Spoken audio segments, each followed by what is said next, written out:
Rahim. I am Dr. Munawar Hussain. Today's vlog is on the question, can the West afford a big India in the camp of Russia and China? The Western nations, they are showing concerns over the recent meeting between Lavrov and Shankar, and they believe that India is no more a neutral actor, especially on the Ukrainian war. The Telegraph, the British newspaper, says that on the one hand side, the British Prime Minister making a free trade deal with India, and on the other side, India is fulfilling the ambitions of Russia. The similar debate has started in Washington, D.C., where strategic thinkers like Ashley Tallis, they raise concerns over Indian effectiveness in countering China.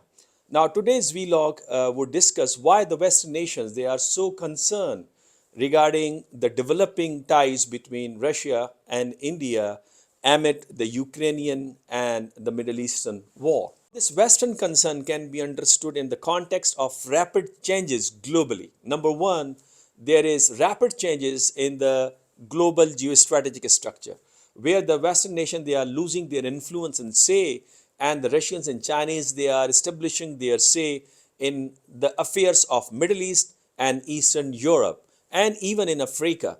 For example, in the case of Ukrainian war, the issue is not being discussed in the United States of America, but the diplomacy is centered in Turkey.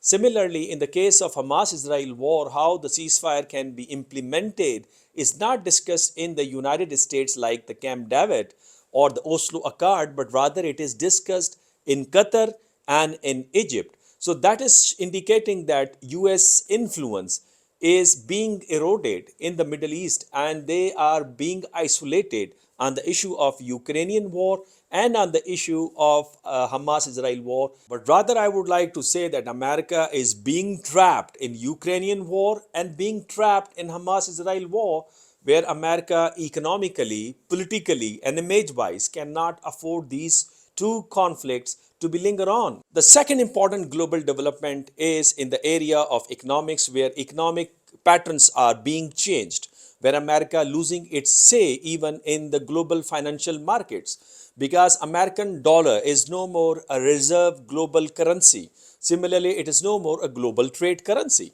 Other currencies are competing with dollar like yen, ruble, and Indian rupee. I would like to give three examples in this regard. Number one, that Saudi Arabia has signed a trade deal with China that is of $7 billion, and that trade would be conducted in yen. Similarly, Russia and India, they have a trade deal in their local currencies.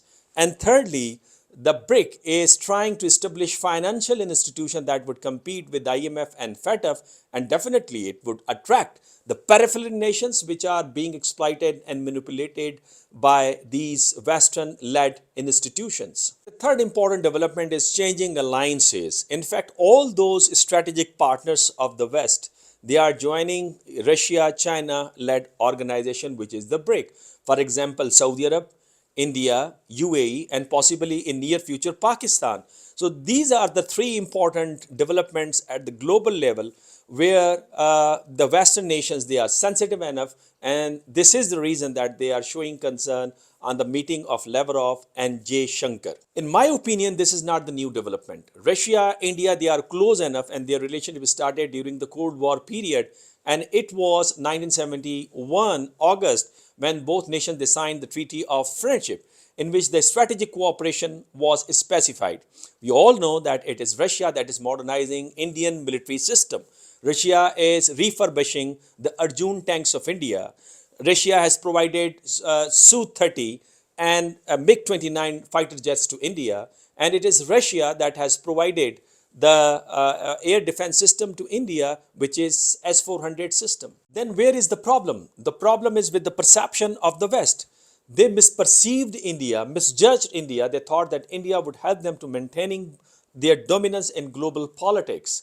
And they misjudged that $3.65 trillion economy of India would compete and contain $19 plus trillion economy of China.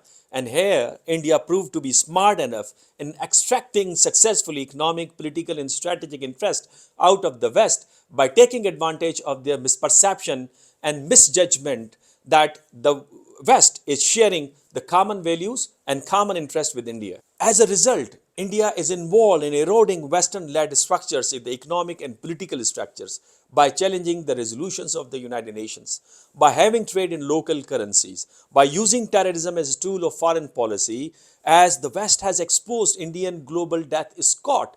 The FATF has given report that the India is involved in terror financing and the supply of illegal weapons in the world. Now here question is what the West can do.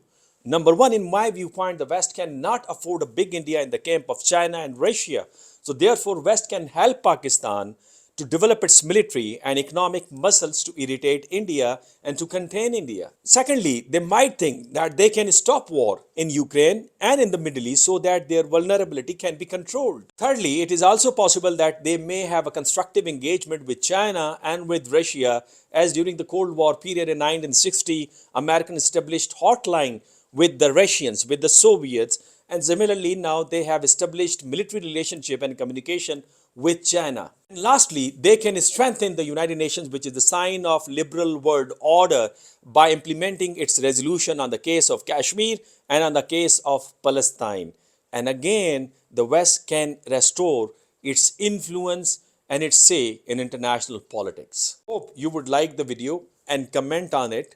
And if you have not subscribed the channel, please subscribe it and share it.